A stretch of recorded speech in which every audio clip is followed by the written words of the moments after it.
blood studies, and we're particularly going to look at the potassium. Remember, if the patient's potassium is low in the blood, they tend to get tachydysrhythmias, VTAC, VFib, PVCs.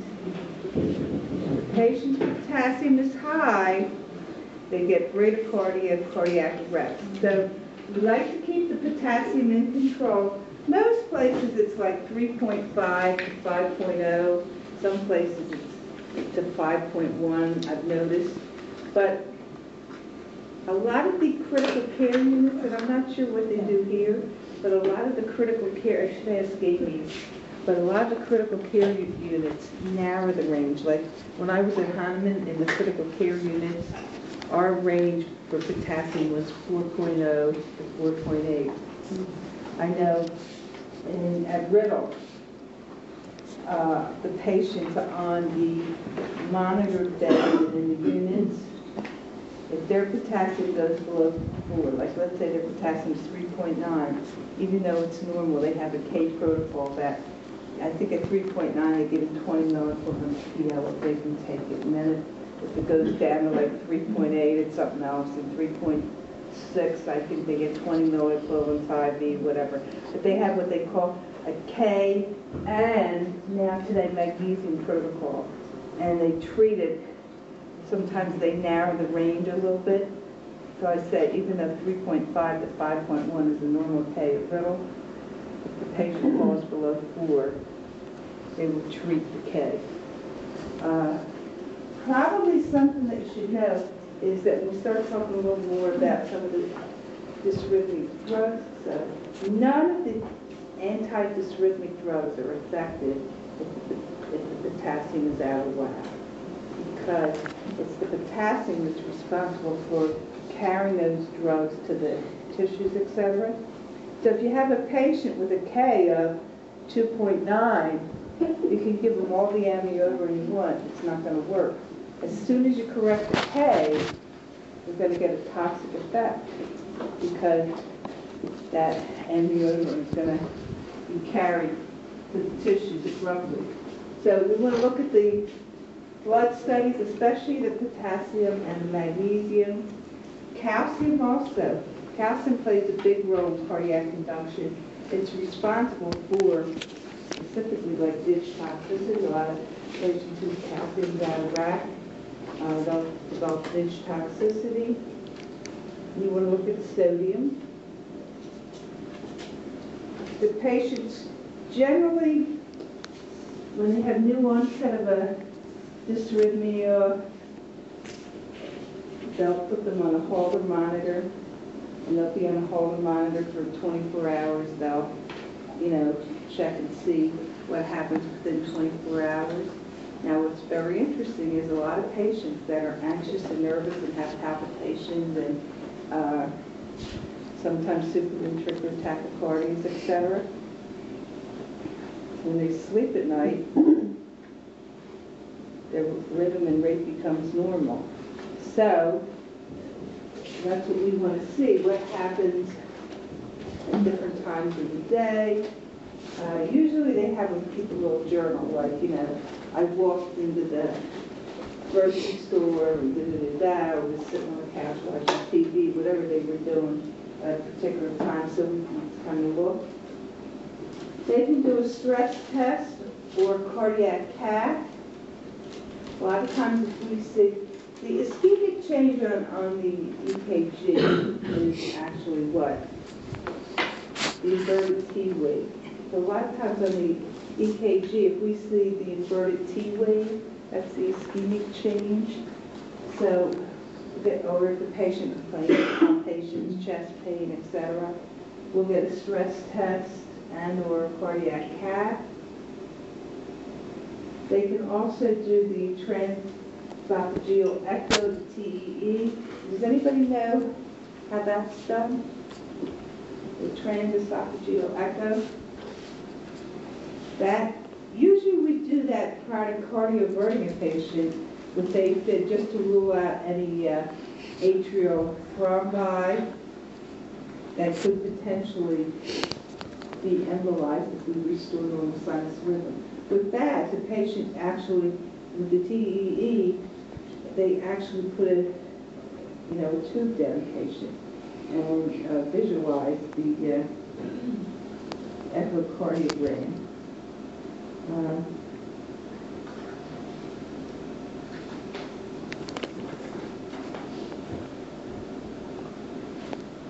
There's also the EPS studies. There's the electrophysiology studies. They are invasive, so that usually we carefully select who we're going to do. Some of the indications for them are people that have been cardiac arrest survivors,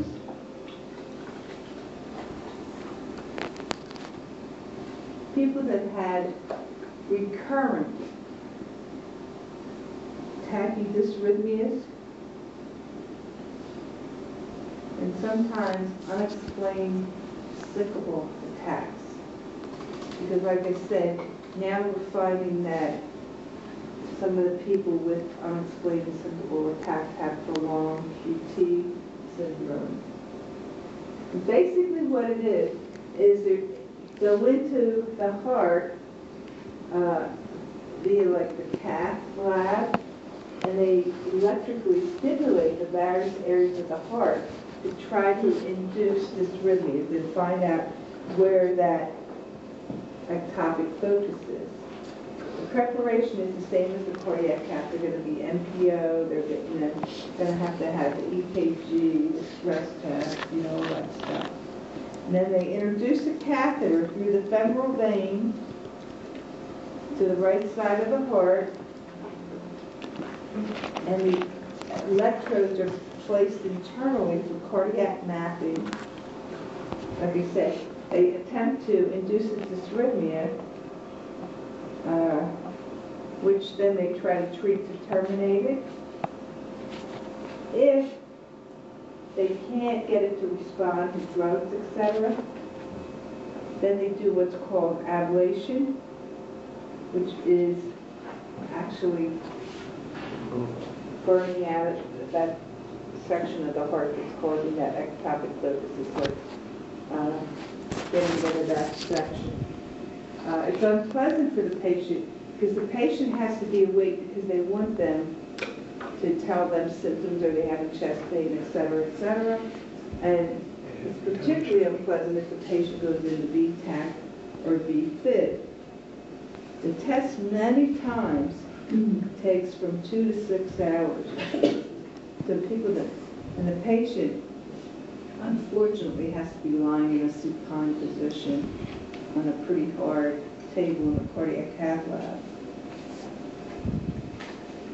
And like I say, they basically have them hooked up to a monitor, and they want to see if the patient develops any symptoms when the dysrhythmia comes on. And then they try different things to see if they respond. If they don't, like different meds or whatever, then they'll do this, what they call the ablation.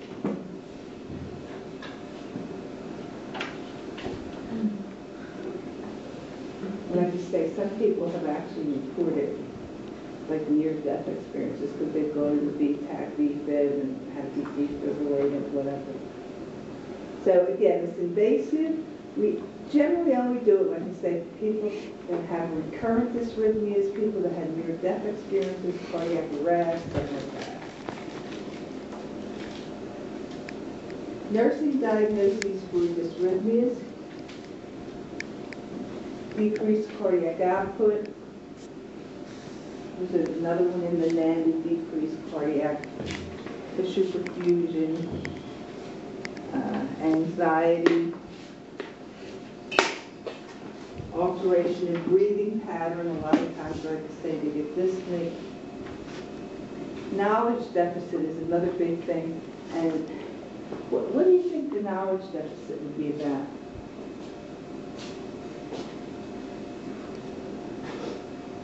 Maybe treatability of certain issues if they understand when they're having symptoms.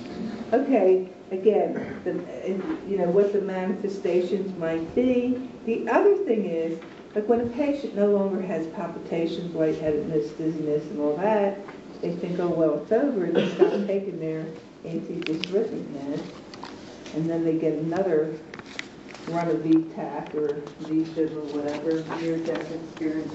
So it's important to let them know about that they need to take medications. The other big thing would be the side effects of the medication. Like you say, a lot of the antidysrhythmic meds cause first-degree heart block. So you want to be in tune to that as well. Anything anybody else wants to say about nursing diagnoses? Okay, well, the collaborative management is if the patient's awake and breathing with a pulse, you want to check the pulse, the rate, the rhythm, look for pulse deficit, and the BP. Now, just check the pulse, rate, rhythm, etc. can also mean, if you see this on a test, assess hemodynamic function or assess for hemodynamic failure or whatever.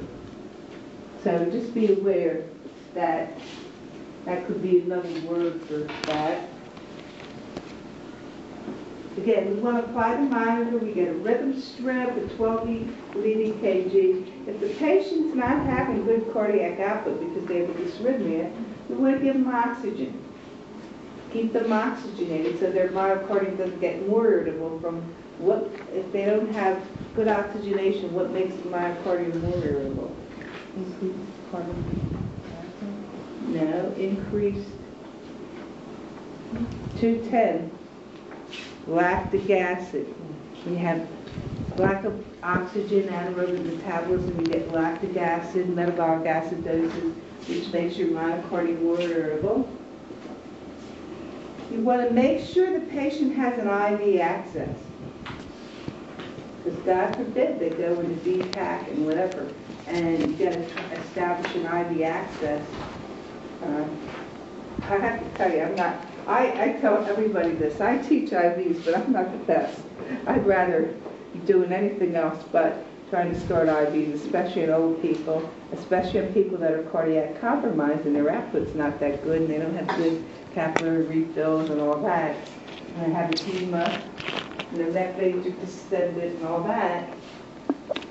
Not the best. So you want to make sure if they're in for a dysrhythmia, whatever, that they have IV access before they get into a crisis.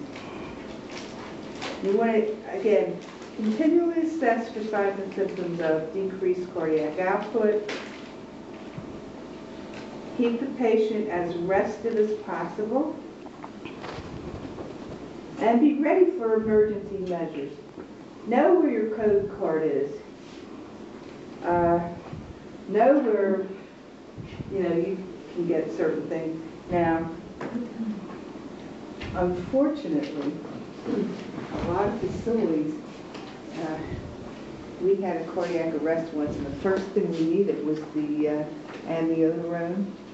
It wasn't on a card. They keep it in the pencils, but it takes you time to run in there, put your little code in there, and then your thumbprint, fingerprint doesn't want to work, and you're like this because, we try to do it as fast as possible. So know, what you have in there. And then any meds that, a lot of places have what they call protocols, and that means if the patient has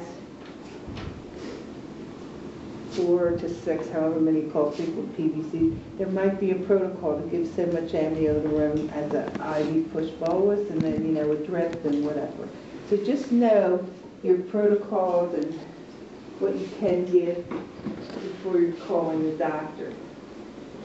Usually, again, this is pretty much for everything in nursing, but especially with dysrhythmias, you're definitely going to call the doctor, but that is not the first priority. You want to get the patient stabilized. Again, if there's anything that you can do without a doctor's order, like call rapid response, call code, whatever it is, you're going to do all that before you call Dr. Huzimabab, okay?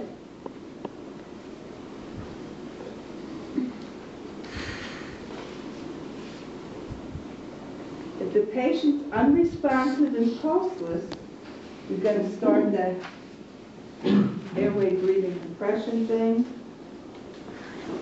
Begin your CPR. We mostly say the D. What's the D in a code? Defibrillation or drugs. Both of those things you can anticipate that you're going to need next.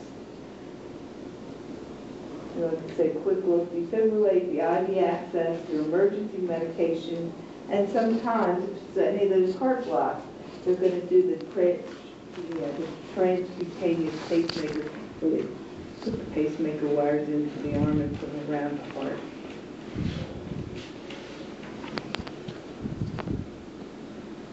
The antidysrhythmic drugs, you know what, I didn't bring my module page. They are in the module. I'm going to get mine if I look off somebody. It gives you the different types of antidysrhythmics.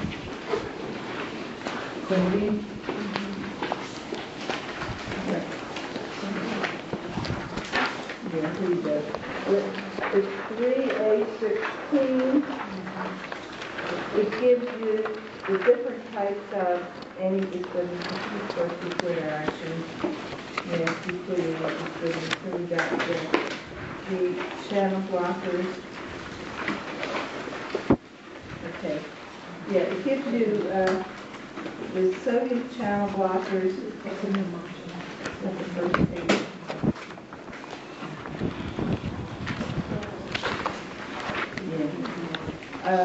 So it starts with the sodium channel blockers. That's like your quinidine, pronestal, lidocaine. Then it goes into the beta blockers, and we'll go over these again next week. The potassium channel blockers, and then it goes into the drugs for cardiac arrest. One drug I do want to mention to you, in case I forget it, is the adenosine. That's on page 15 at the top. Adenosine, we use it for paroxysmal supraventricular tachycardias. That drug has to be given undiluted rapidly, followed by a saline flush. So adenosine, we give undiluted directly into the vein, very rapidly, followed by a saline flush. Sometimes that appears. So I think what I'll do is next week, I'll have you look over those drugs, and then next week we'll talk about a little bit about the different classes of dysrhythmic and dysrhythmic drugs, etc. Carotid sinus massage, where would you do that? That's done for supraventricular tachycardia, carotid sinus massage. If you're ACLS trained, whatever, you can do carotid sinus massage. The big thing is you only massage one side, or you can cause cardiac arrest.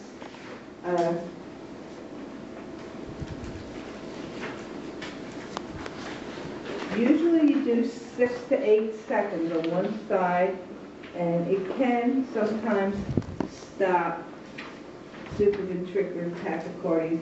It's what they call a vagal maneuver. The problem is that it can also cause hypotension and bradycardia. So you're going to want to monitor the patient's blood pressure and pulse.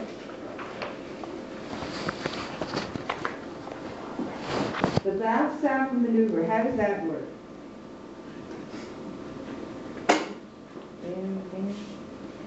Bearing down, just like you're going to have a bowel movement or lifting the upper arm and trunk muscles, that'll constrict that valve sinus.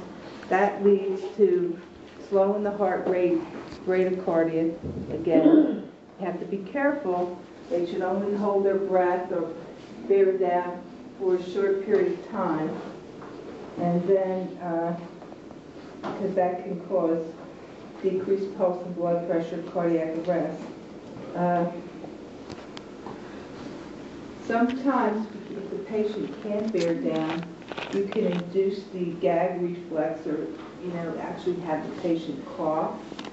Coughing will constrict that valve sinus.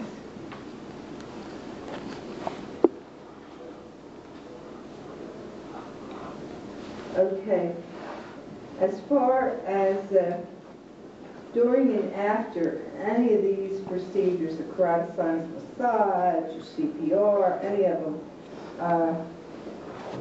after the procedure, you want to definitely assess the patient. The patient should be the first thing you want to assess. They haven't signed up, check the monitor, and definitely during and after any of these procedures, carotid sinus massage, valve move, or anything, you want to get a strip, recorded strip, and document it. We talked about cardioversion and defibrillation and the difference between the two.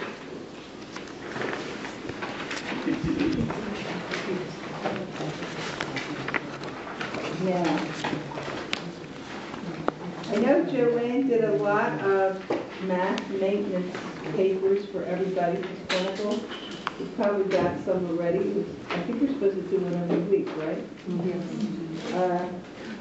So, unlike that little very basic 4th and 5th grade math that you had in Math for Nurses, this is a little bit more comprehensive. There's 2 ways that you can do it. You can do the old calculation method, which we learned in Math for Nurses, putting desired over what you have in hand times the quantity. Or you can do what we call the constant factor method. So we'll look at these, and then there's some in your book that I'm going to let you, in the module, I'm going to let you work on, and then we'll go over them some next time. But as far as calculating a dosage to flow rate, you're going to convert anything you have for like units. So for instance, a lot of the drugs that we use in the ICU, like dopamine, dobutamine, etc., I'll use dopamine. There's 400 milligrams in that 250 ml bag. But when you're giving the patient the med, you're given so many micrograms per kilogram of body weight, okay? So, the first thing you want to do is convert those 400 milligrams to a like unit. So you want to convert that to 400,000 micrograms, okay? So you want to make sure you're working with like units. That's the first step. Then you're going to calculate the desired micrograms per minute. Most of our drugs are micrograms per minute. And then we have to figure out, once we get the micrograms, like for instance, let's just do that. Oh, got it right on there with the perfect thing. I know how to get it off, gang. Nail polish remover pad. I think I have some.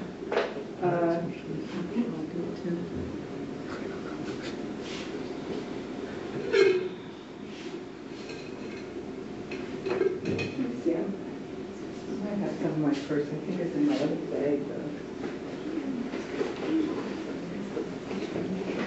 No?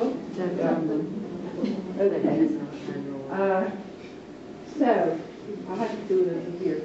So, if I have 400 milligrams, and this is dopamine, in 250 mL, let's say. We already said that was 400,000 micrograms, right?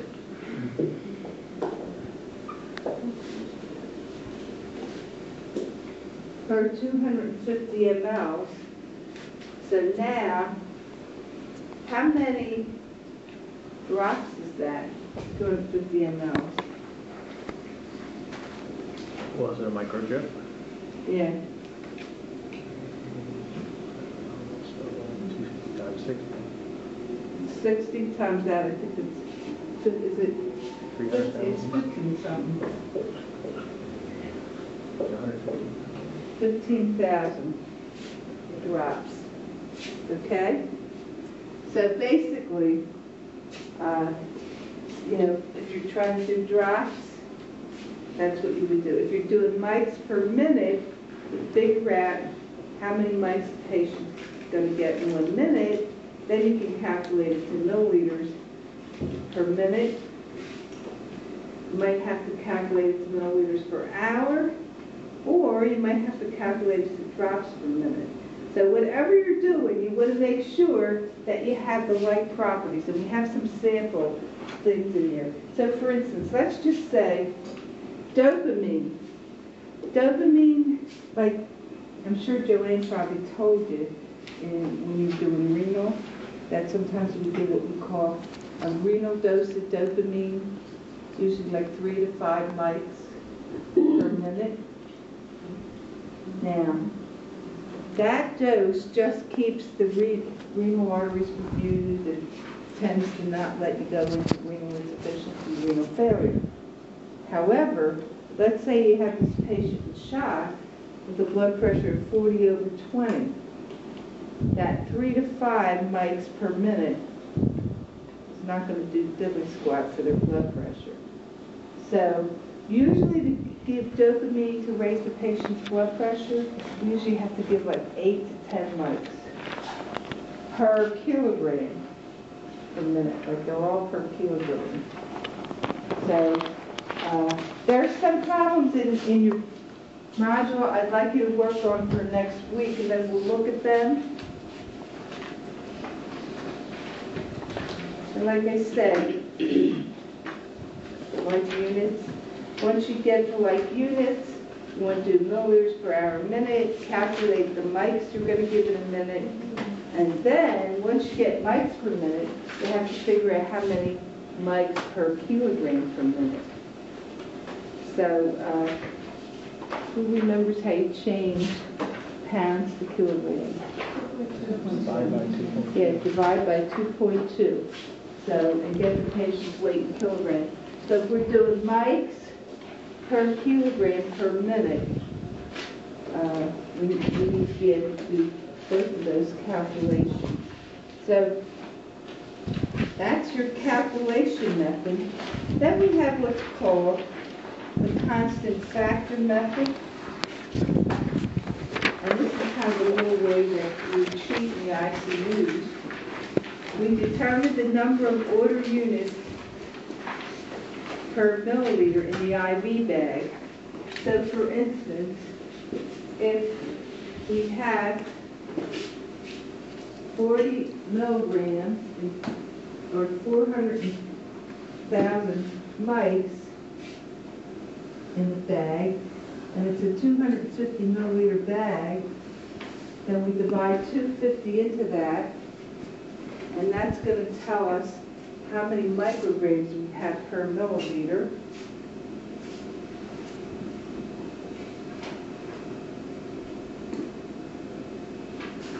So let's just do it for a minute.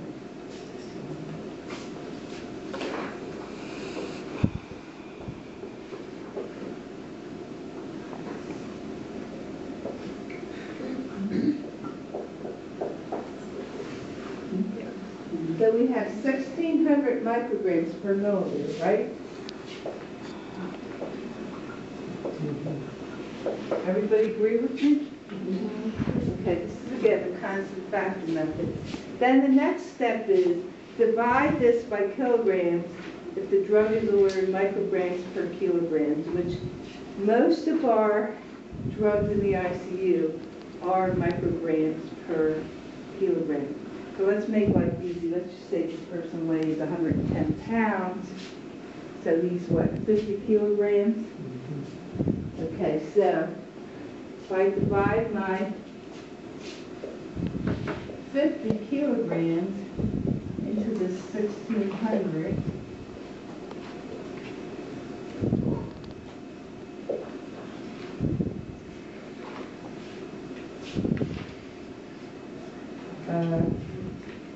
so 1 ml would give me 32 mics per kilogram.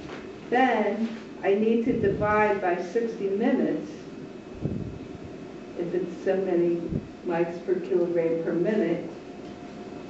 So I'm going to divide then by that 60.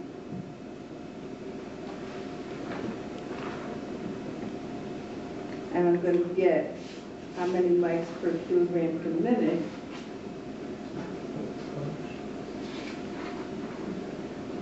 And then basically it's telling us, if you know the dose, divide. If you know the milliliters per hour, multiply to get the answer. So let's just say you wanted to give 4 mics per kilogram. You know the dose, so you're going to multiply to get your answer. So work on the ones in the book next week, and then we'll do them all together.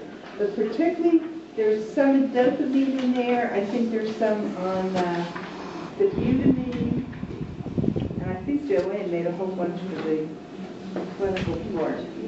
So next week, remind me, we're going to look at calculations. I want you to work on those. And we're going to also look at the drugs and probably do name that rhythm.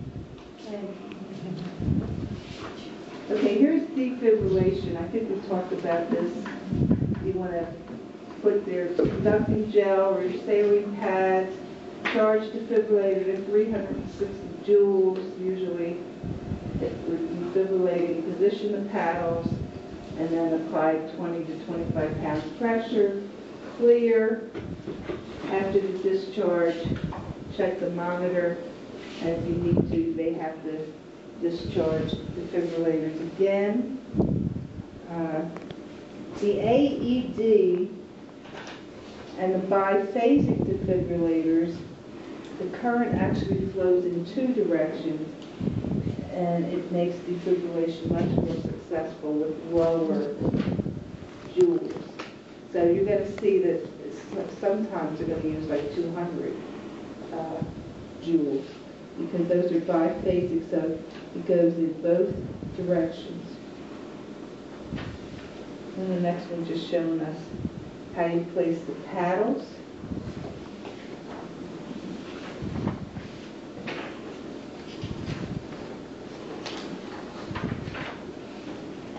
And then showing you your current.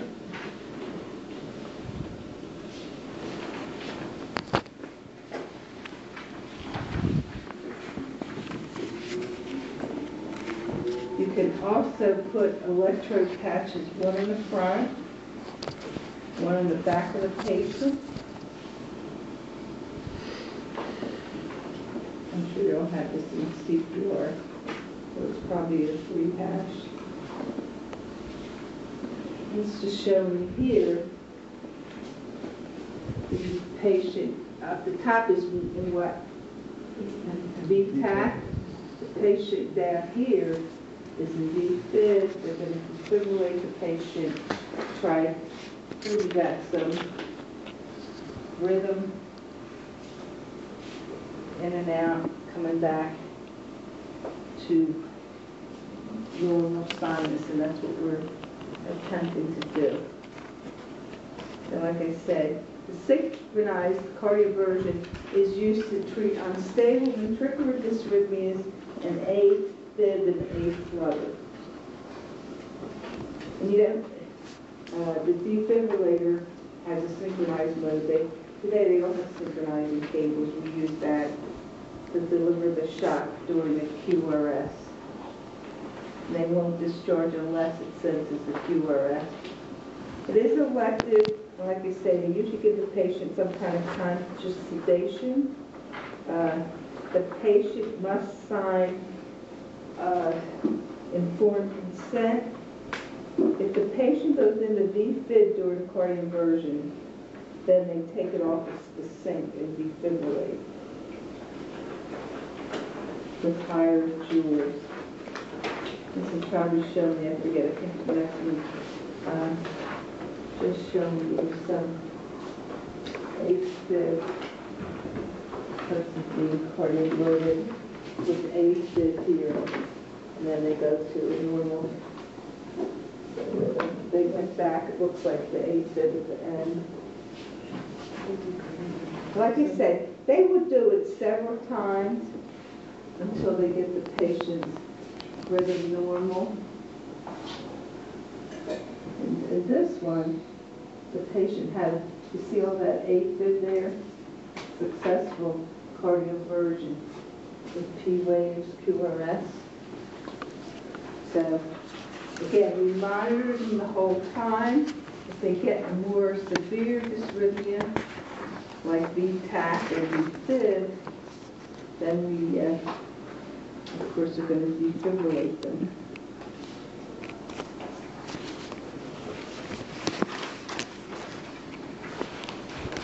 Okay, I think the last thing we'll look at tonight will be the pacemakers.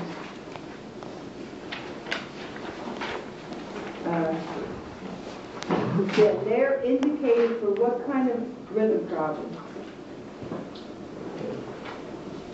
Second degree and third degree heart block. Very rarely for first degree, because most of the time first degree is from drugs, drug-induced. There can be temporary emergency measures, such as they could do a transcutaneous, which means they go through the skin, transvenous, which means they put the wires up through the psoas vein and in, or they can do epicardial, which means they go right into the heart. Most of the time, the epicardial is what you're using for patients that have open heart surgery, put the leads right on their heart. Or you can do permanent pacemaker. Now, the transcutaneous pacemaker, basically, like I say, the heart is paced through the chest wall.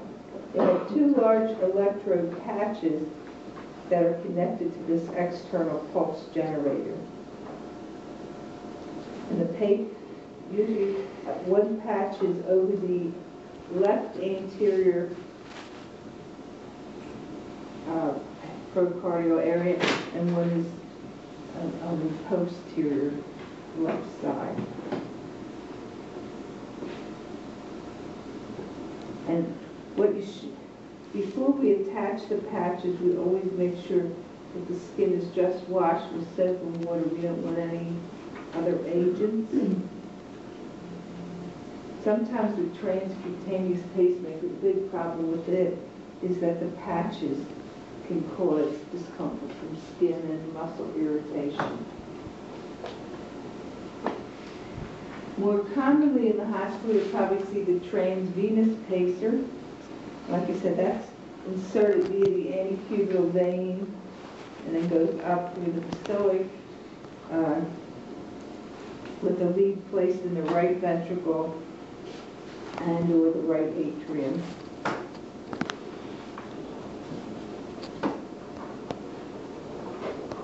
And then there's a little box on it that we set, like MA, which is milliamps. We set the sensitivity, we also set the rate we want the patient to be paced at.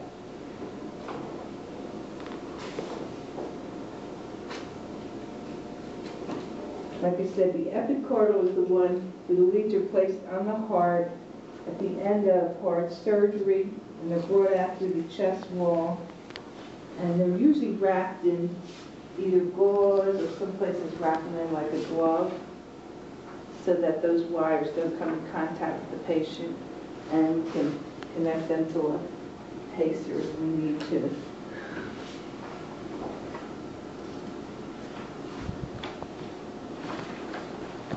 Then, like I said, the permanent pacemaker is used when we artificial pacing by the transvenous or the epicar or whatever needs to be converted to continuous permanent pacing through either chronic heart block, chronic AFib, or a slow ventricular response. And in this, the pulse generator is implanted below the clavicle, and the leads are placed in the subclavian vein.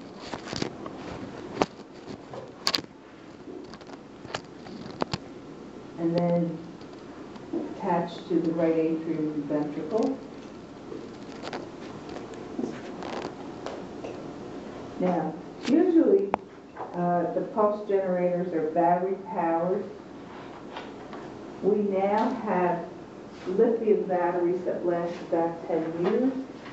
So most of our patients don't have to have the battery replaced for about 10 years. Sometimes the patients need to have the pacemaker reset.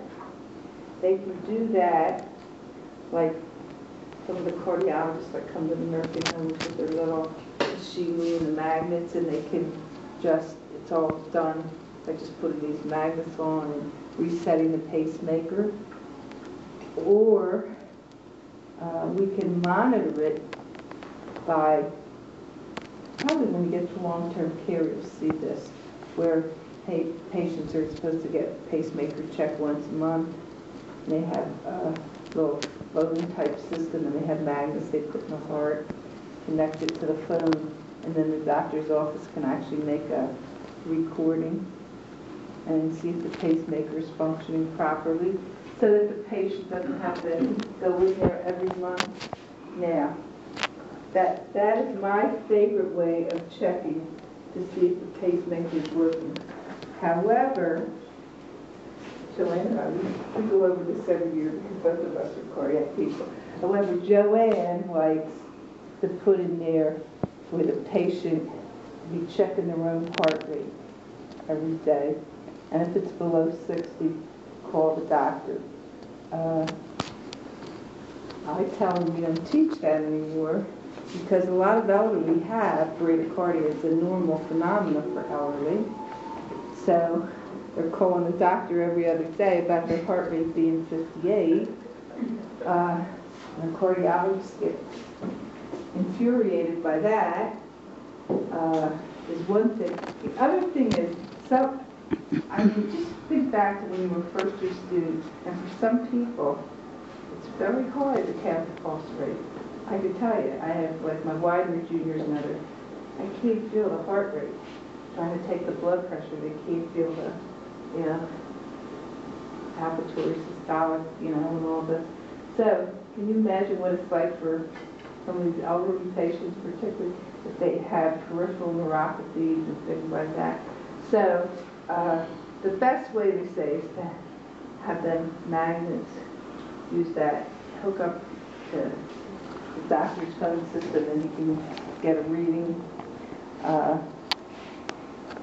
If it says check the pulse daily, and it doesn't say nothing about the magnet system, check the pulse daily, okay?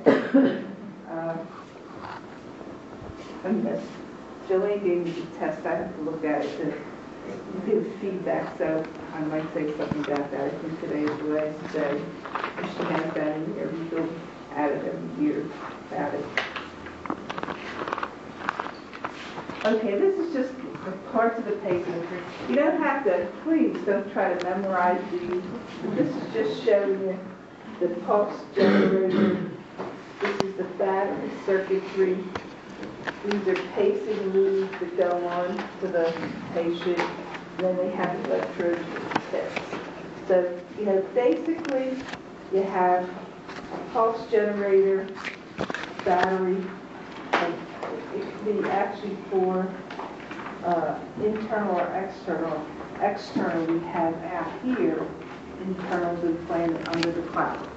It can be planted under the left or right clavicle. Most commonly we see it under the left. And I think that's just because that's where our heart is. But we have some patients that have had several different pacemakers replaced before we had these long-term batteries.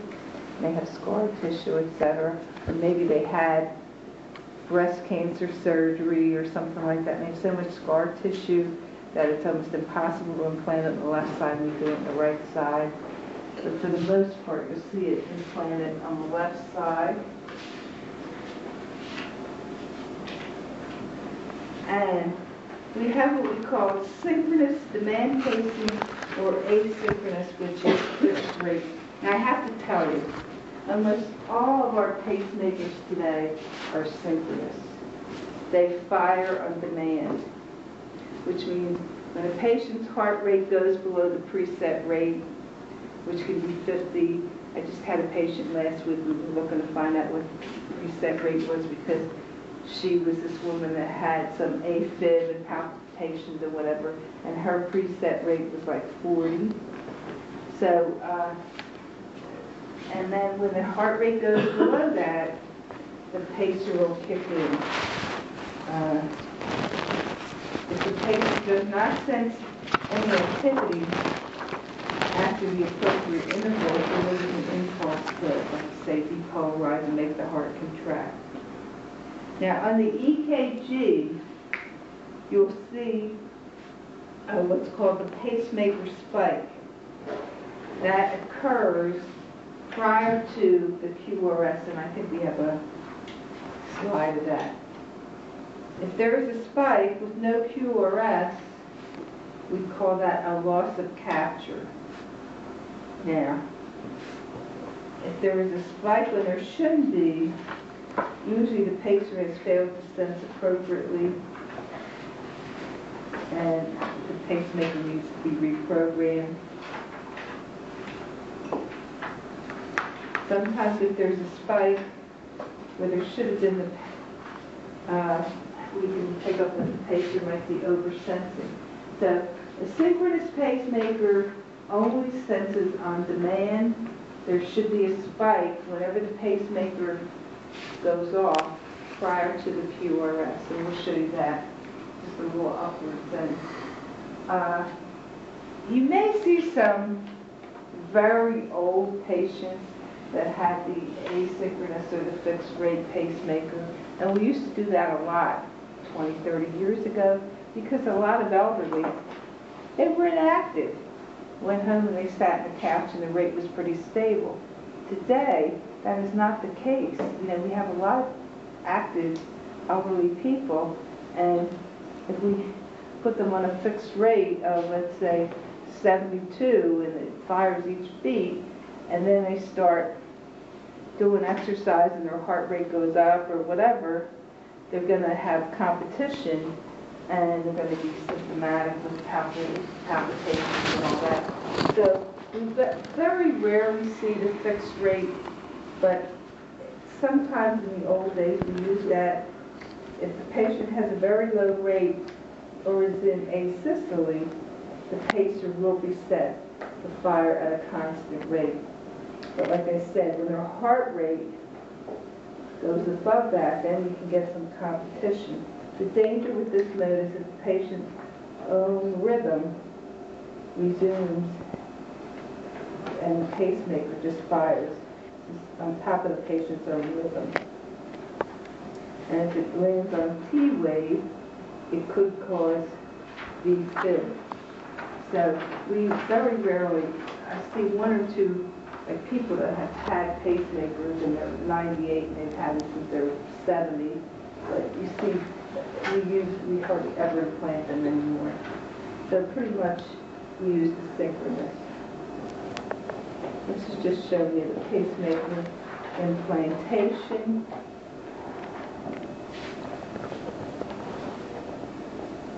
The next one is just giving you classifications of permanent pacemakers. It's a 3-letter code system. If you see a Roman numeral 1, it will show you the chamber that's paced. It can either be an atrial pacemaker, a ventricular pacemaker, or it can be what we call dual chamber, which paces the atria and the ventricles. And you will always find if there's more than one chamber being paced, it'll give you what the atrial rate is and what the ventricular rate is, which may be different.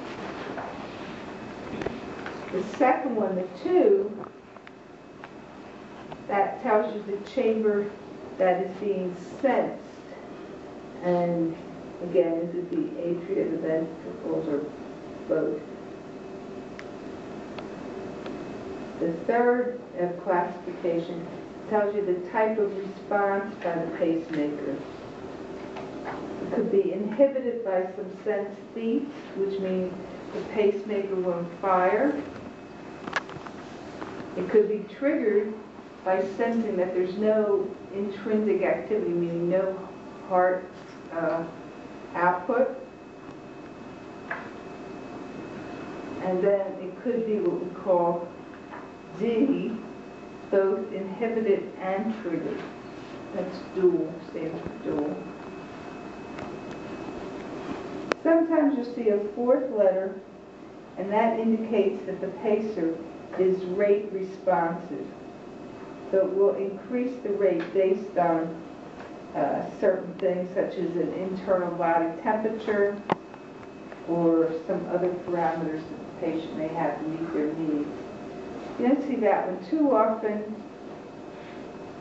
And then the 5th letter indicates anti-tachycardia functions. For instance, the pacemaker can be reset through a device held over that generator and connected to a computer.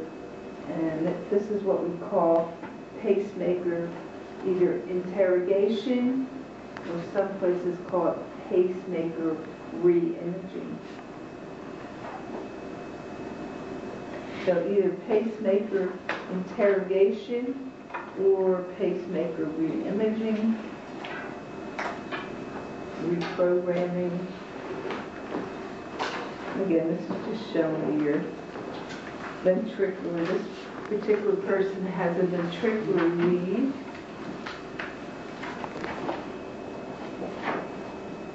This is the dual chamber where you have you see the wires, one in the atria up here and one down here in the ventricle. That's a dual chamber. The patient has 2 leads, one in the atria, one in the ventricle.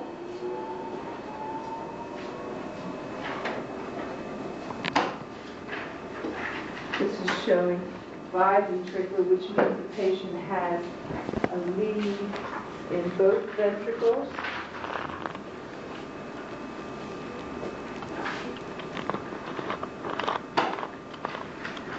Now, as far as nursing management, like I said, assess the pulse, because failure to sense or oversensing can cause problems with capturing. The pulse should always be at or above the pacer low set level. If it's not, if the pacer's set at 45, let's say, the patient's heart rate's 40, then we know that the pacer's failing. Like I said, failure to sense or capture can best be evaluated by an EKG.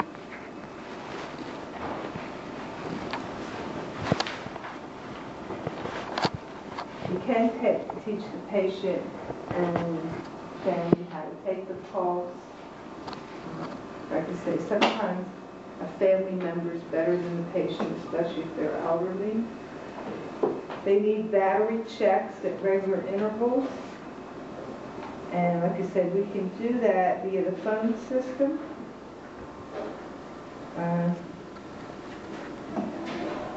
No MRIs, metal detectors at the airport.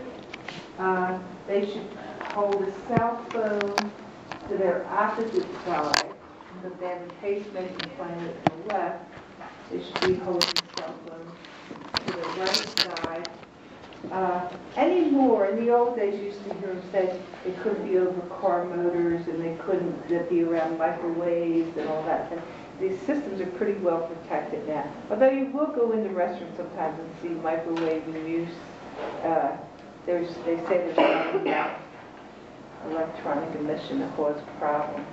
But the metal detectors, the cell phones, and the MRIs, they should wear a medic alert bracelet.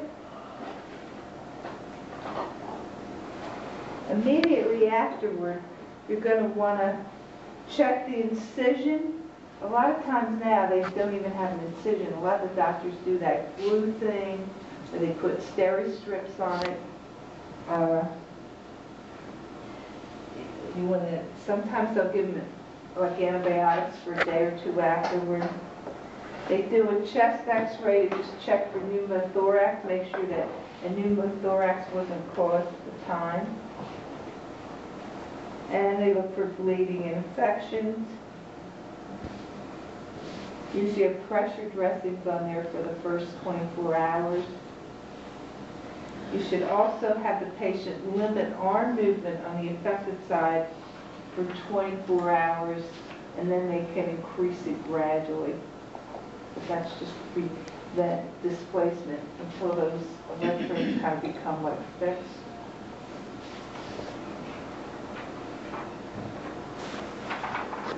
Now the ICD, the implanted cardiac defibrillator, is used in individuals with refractory ventricular dysrhythmia.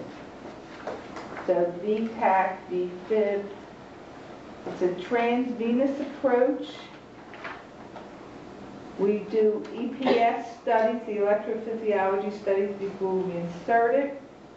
The generator is placed in the left pectoral area, and the leads are introduced via the subclavian vein. Again, it has the same parts, the generator, the leads, the defibrillator leads. And these leads will monitor heart rhythm, and if the rate increases, such as with VTAC, the ICD will attempt to overdrive and correct the dysrhythmia. If it's unsuccessful after several attempts, then of course we need to have that cardio fixed. When VFib is sensed, a 25 joule shock is delivered. It's repeated for a programmed number of times until the shock is successful, and bradycardia may occur after the shocks. There's a magnet that we can place over the generator that will activate or deactivate the device. I had a patient at Riddle about 6 or 8 months ago, and she just went into end-stage CHF, and her husband was putting her in hospice, whatever. They were transferring her back to her long-term care place. And his main concern was that he didn't want her to die, and this pacemaker was shocking her.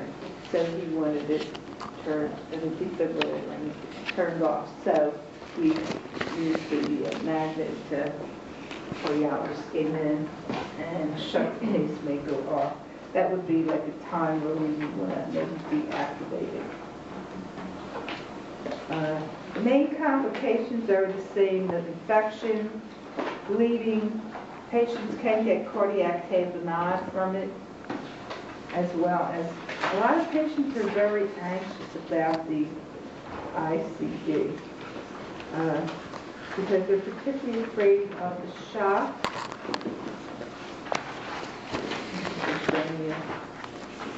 They should continue to take their meds. The patient can feel the shock. Now, some sources say if you're actually touching the patient, you may feel a shock. I had a student one time asking me if the defibrillator went off during intercourse with the person that was having intercourse with the patient. Don't feel it. I said I did not. Well, now students are very curious people. I said I did not know the answer to that. They do say sometimes you can feel a shock, but she was pretty persistent. So we asked a renowned cardiologist in the Proven system, and he said that probably not. So that is not something that you should fear. I'm sorry, that's really, I told her I wasn't going to ask her. I was not going to ask the cardiologist. I made her ask the cardiologist. And he gave us all a pointer on it. Patients should lie down if they feel a shock, and everything should be called. If the patient loses consciousness, we need to do 911. And they should avoid, like I said, those places. Hold the cell phone 6 inches away. Same thing. Medical alert bracelet.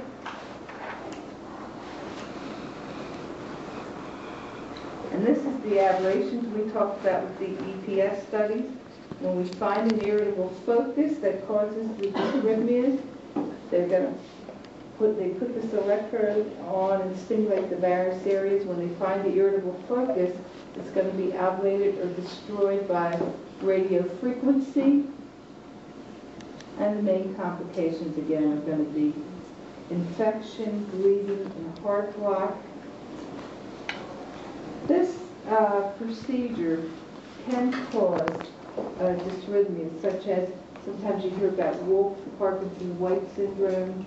That's a type of heart block. It can also cause AFib, A-flutter, and ventricular dysrhythmias.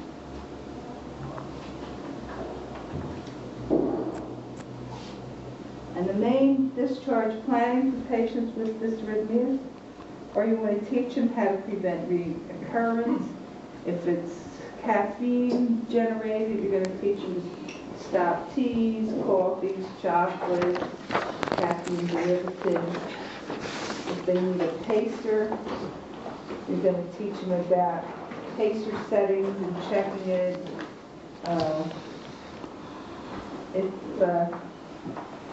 You should also teach them, with both of them, about having a blood work check ready for electrolytes. With the AICD, you want to make sure, again, that they check their pulse, recorded. And psychosocial counseling, a lot of people are very fearful about all of these things, that they might get a VTAC again, be in the wrong place at the wrong time. They're fearful about pacers, and particularly about the ICDs. They feel this shock may do something to them. They get very anxious. There are a lot of support groups for these people, as well as we have cardiac rehab programs where basically they deal with exercise and increase it in moderation. The other thing that's kind of a touchy subject, but we like them to have advanced directives if they have. We like everybody to have them, but particularly if they have a history of dysrhythmia. Okay, so next week, bring the drugs in. We're going to talk about those different drugs in the module.